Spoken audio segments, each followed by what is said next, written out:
Hi guys, and welcome in part 6 of our vlog Tunisia, where we continue our campaign in this beautiful map. After I destroyed Hungary, I am in the process of cleaning his remaining cities. Also Libya, he launched a very fast and heavy attack on the Baltic states. These two nations were literally making me afraid in the center of Europe because I was expecting an attack from them at the closest times, but we were the first to hit, and it was perfectly executed, where I took care of Hungary with the help of Libya, and Libya he passed over the Baltic states with the help of Uzbekistan. This was a very teamwork attack, and it was very beautiful. Here Uzbekistan is struggling to take down the last Hungarian tank land stack there in the middle of Russia, but it won't be a very big problem because we have our defenses there and we have our airports for fast mobilizing. Here the center of Europe is in chaos, to be honest, but it will be ours soon, fully ours, where we will make the European continent under our legs. So here I am going for the city of Brest. I need to take some more components cities because I'm so low on components, especially when I'm now focusing to make the main battle tanks and to produce my ultimate land stack with the tanker ace.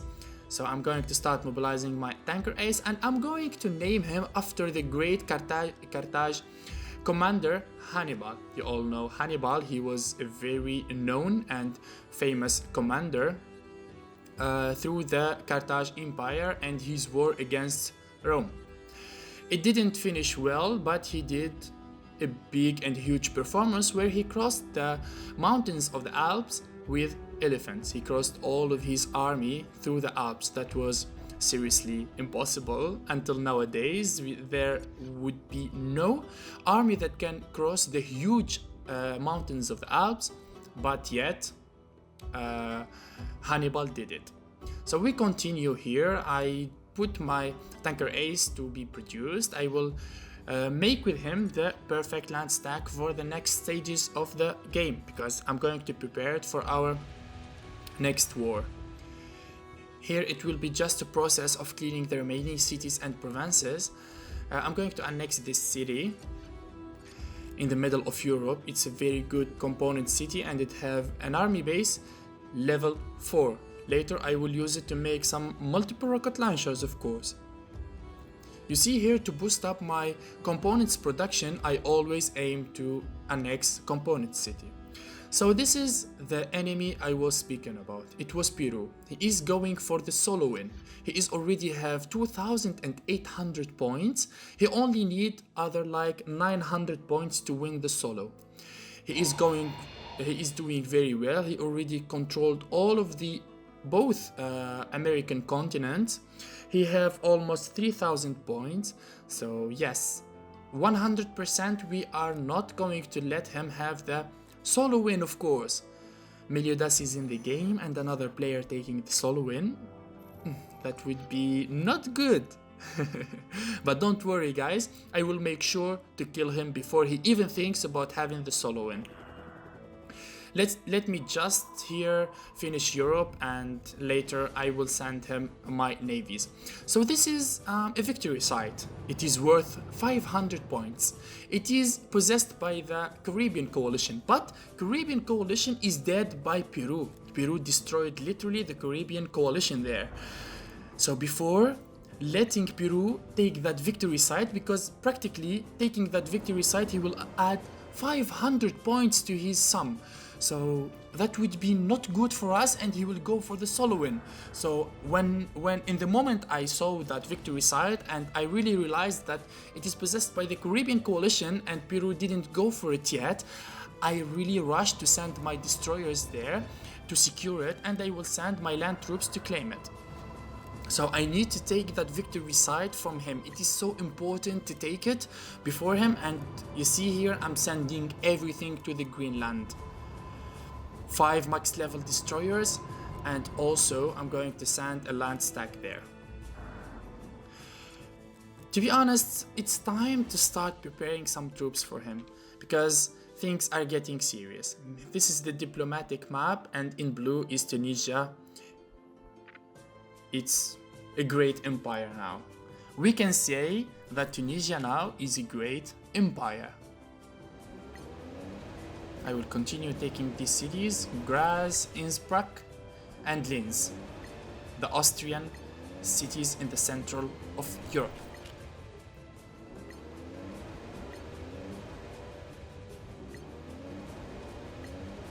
And take all the surrounding provinces there. You see, I have very good resources, only components, because I consume a lot of components. I have destroyers, I have now main battle tanks, and the tanker ace also. Producing him costs more than 3,000 units of components, so yeah, I consume a lot of components there. That's why I'm annexing now 3 cities. Palermo, Sarajevo, and the other Hungarian city in the center of Europe that I don't know the name. It's so hard to spell.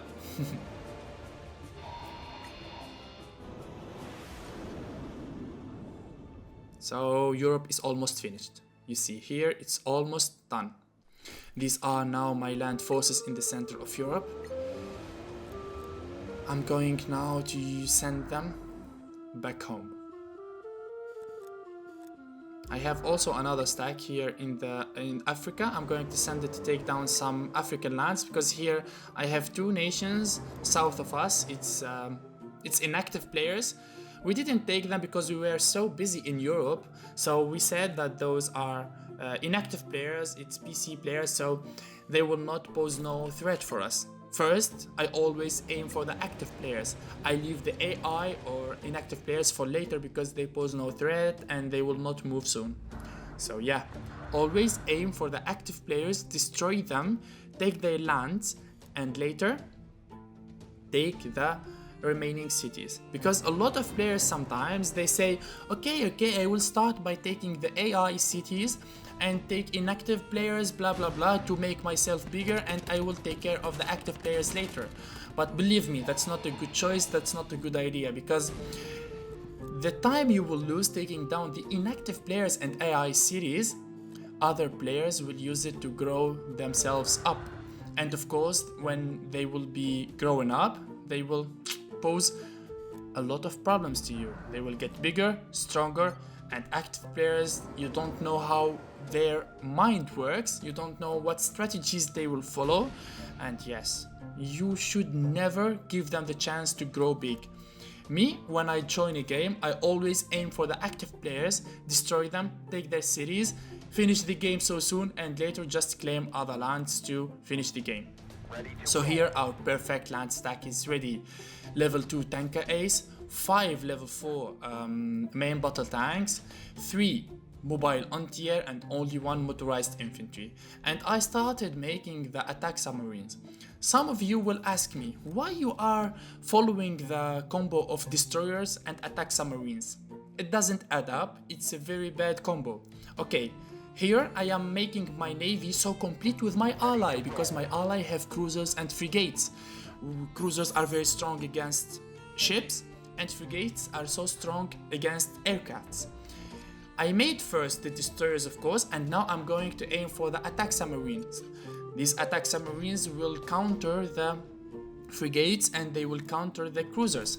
Also, I have a shortage of components. I will not be able to make more destroyers or cruisers because they consume a lot of components. So the best solution here is to make the attack submarines. First, attack submarines in their daily upkeep, they don't consume fuel. When you upgrade them to level 4, they will never consume fuel.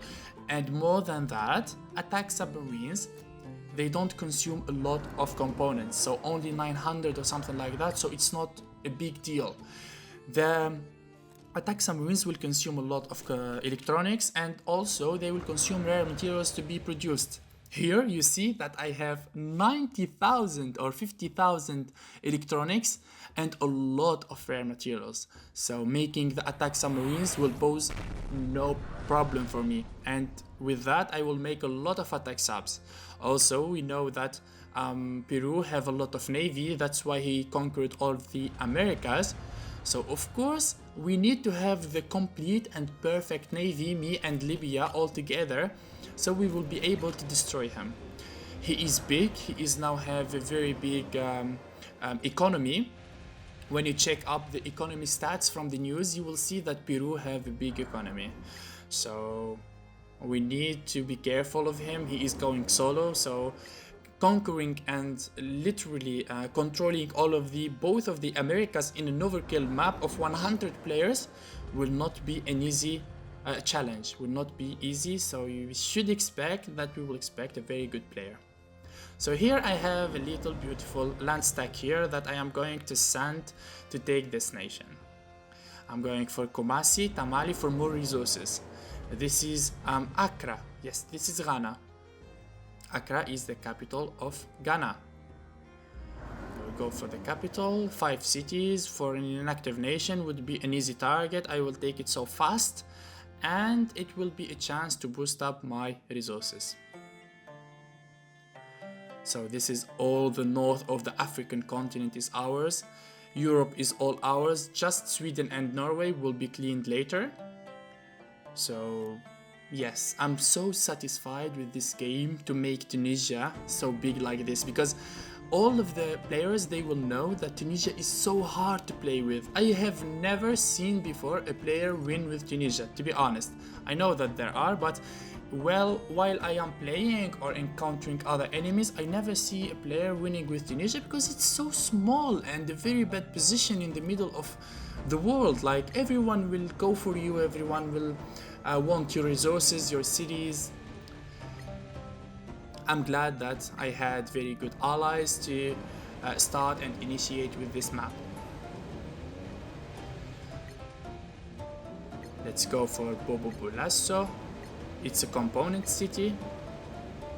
I don't know why, but I feel so happy whenever I conquer a component city. It's so important, it's so important. So now let's have a peek to Peru, what he is conquering. I am now so close to take down the victory side. It doesn't have a harbor, so we need a naval infantry. Luckily, Libya have a naval infantry. He produced it before to take some victory sites, so now we can use it to take that for me. Let's have a look to the homeland cities of Peru. He is annexing a lot of cities. This is army base level 3, naval base level 3, army base level 4, air base level 4, naval base level 4.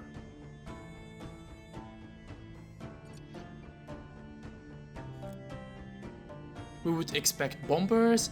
Naval base level 4 we would expect cruisers. Naval base level 3 we would expect destroyers or attack subs. So yes, we here, from seeing his buildings, we can expect everything at the same time, you understand? So that's why we aimed for the perfect land, for the perfect navy, because taking down a coastal nation such as Peru and also going through the jungles of the Amazon there, we will need a lot of land forces. Here I'm going to fortify myself with some counter agents. While launching the war against Peru, of course he will just send us a lot of agents of corruption, of sabotage, so I need some counter ops in all of my cities. Luckily I only have 5 homeland cities, so that's not going to be so expensive. That's the good thing about small nations. Imagine that you are playing with the United States with 10 cities. Like, you will need a lot of money to make counter ops in your cities. So yes, these counter-ops will detect anyone who wants to plant some spies in your nation, and also they will counter them from pulling off some sabotage or corruption missions, okay? Here, level 3 tanker ace, and level 5 main battle tank.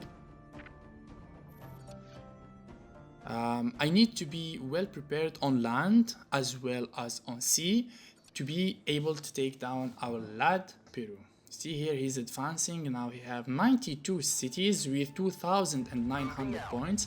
I'm going to send my land armies from the city of Rosario in the center of Argentina, because that would be the closest city to his homeland cities. I'm going to charge directly with my land stacks, and of course the tanker ace would be in the first position, in the first of the line there. I'm going here to gather them first in the sea. I'm not going to engage. I need to gather my armies there. I don't think that he will have a radar there or a naval AWACS or something like that to detect anything, because it's so far from his homeland cities.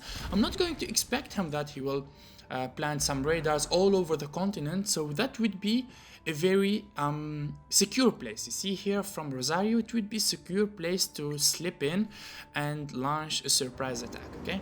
So that's the strategy. You need to read everything and especially read the map. So the closest homeland city will be Arequipa.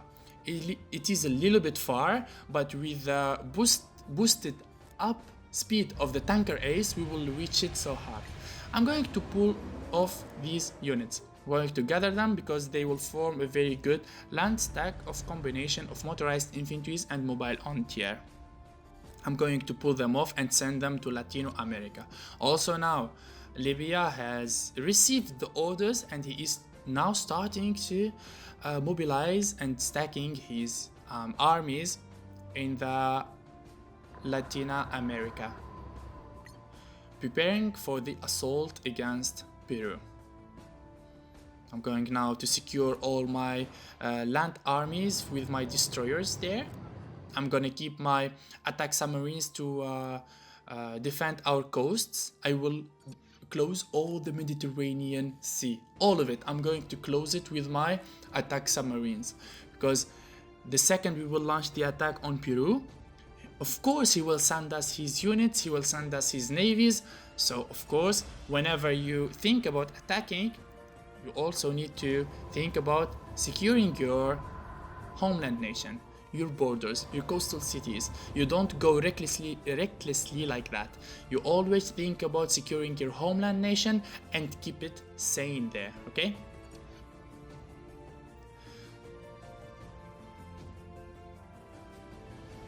Here I am waiting for the naval infantry of Libya to reach the target and build me a pontoon there, and I'm going to land straight to take that victory site and take it from the mouth of Peru. Going to send another stack of destroyers to the Pacific Ocean. I'm going to flank him from both oceans, from the Atlantic and the Pacific Ocean. I'm not going only to enter from the Atlantic Ocean, from the east side.